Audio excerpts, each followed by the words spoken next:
तथा कल्पवृक्ष वन की कथा। देवर्षि नारद को संसार में और दिव्य लोकों में घूम घूम कर अद्भुत कार्य करते रहने की आदत है। एक बार वे मंदराचल पर शिव पार्वती के दर्शन की इच्छा से पधारे।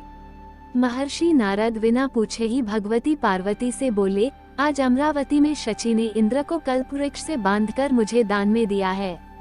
देवी पार्वती ने उत्सुकता पूर्वक पूछा, इसका क्या फल होता है? देवर्षि नारद ने बताया, सब कामनाओं की पूर्ति करने वाले कल्पवृक्ष के साथ पति को दान करने से उसी पति की हर जन्म में प्राप्ति होती है। इस महादान से शची ने इंद्र को सदैव के लिए पति रूप में प्राप्त कर लिया है। तुम्हारा कल्याण हो। पार्वती देवी ने नारद जी को आशीर्वाद दिया। आपने दान प्राप्त करने के बाद इंद्र और कल्पवृक्ष का क्या किया? देवी पार्वती ने पूछा, क्योंकि इंद्र और कल्पवृक्ष तो अब आपके हो गए। महर्षि नारद कहने लगे, कल्पवृक्ष को और इंद्र को अपने पास रखकर मैं क्या करता? इंद्र ठहरे अमृतपान करने वाले और अप्सराओं से मन बहलाने वाले, इनको मैं कहाँ से जुटाता?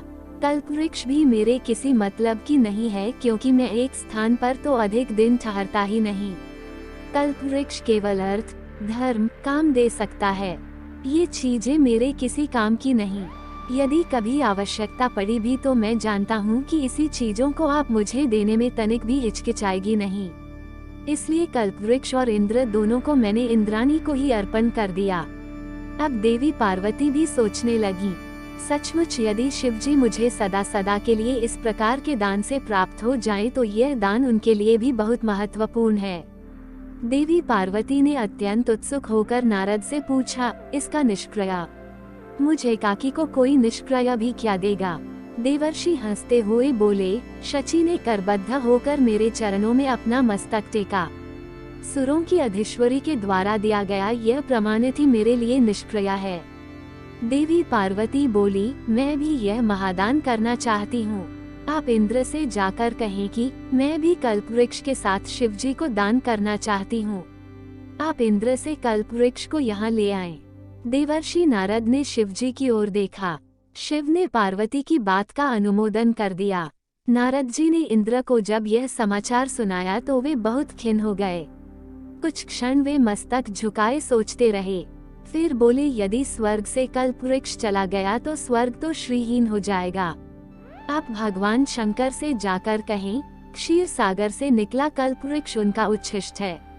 निर्माली को पुनः उन्हें भेंट करने की मैं धृष्टता नहीं कर सकता।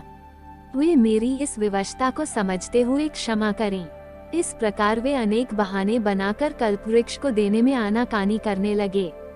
वे तो भूतनाथ हैं, वे इस कल्पवृक्ष का क्या करेंगे? अब तो यह स्वर्ग लोक की शोभा बन गया है। देवर्षि नारद पुनः भगवान शिव के पास पधारे।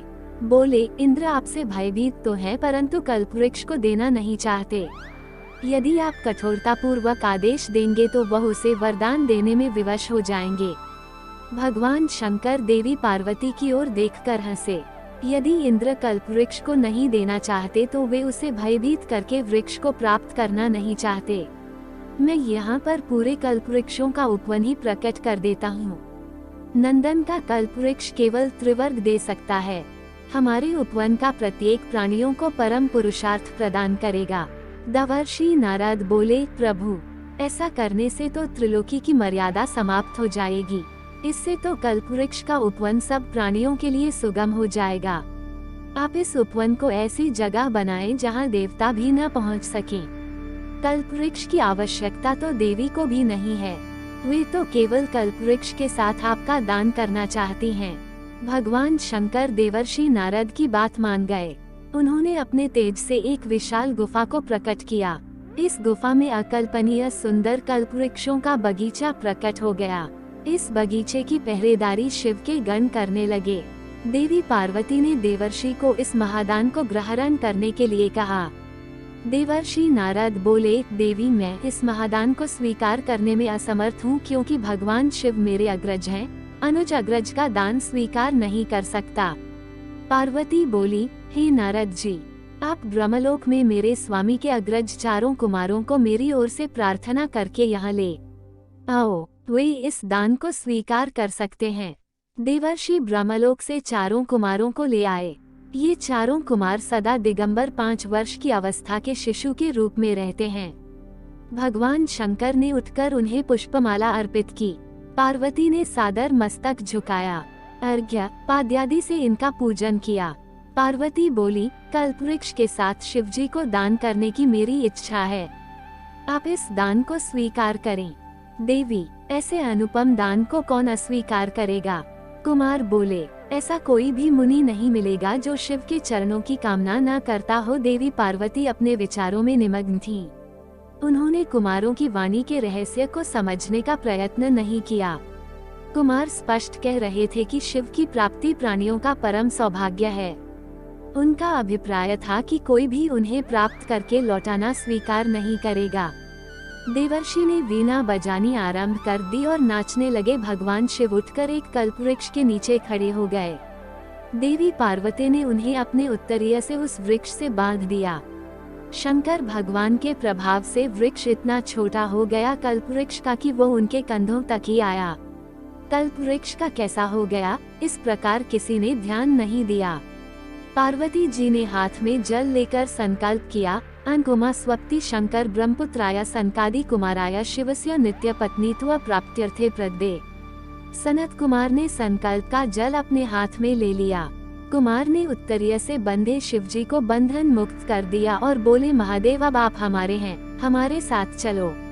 आप निष्क्रिय लेकर कल्पतरु और मेरे स्वामी को मुझे देने की कृपा करें। उमा ने हाथ जोड़कर प्रार्थना की, देवी, ब्राह्मण और देवता अर्चा प्राप्त करके प्रसाद प्रदान किए बिना चले जाएं तो वे किसी के भी आराध्य नहीं रह जाएंगे।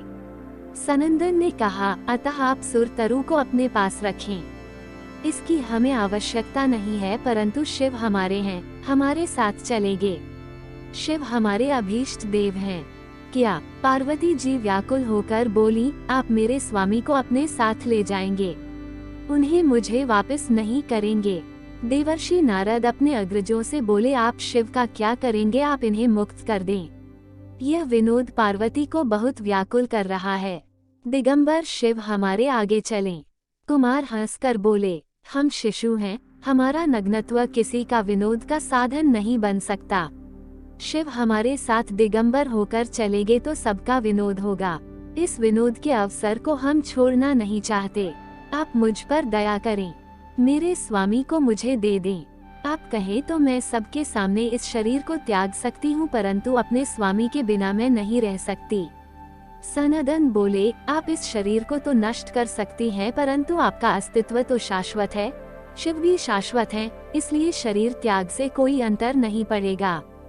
हमारी बुद्धि और मन को आप कभी अव्यवस्थित नहीं होने देंगी। यही शिव का निष्क्रिय है। मैं उपकृत हुई, यह सब आपको नित्य प्राप्त है। आपने मुझ पर अनुग्रह किया। देवी पार्वती ने चारों सनंदन की पुनः पूजा की। कुमार मंदाराचल से विदा होकर ब्रह्मलोक चले।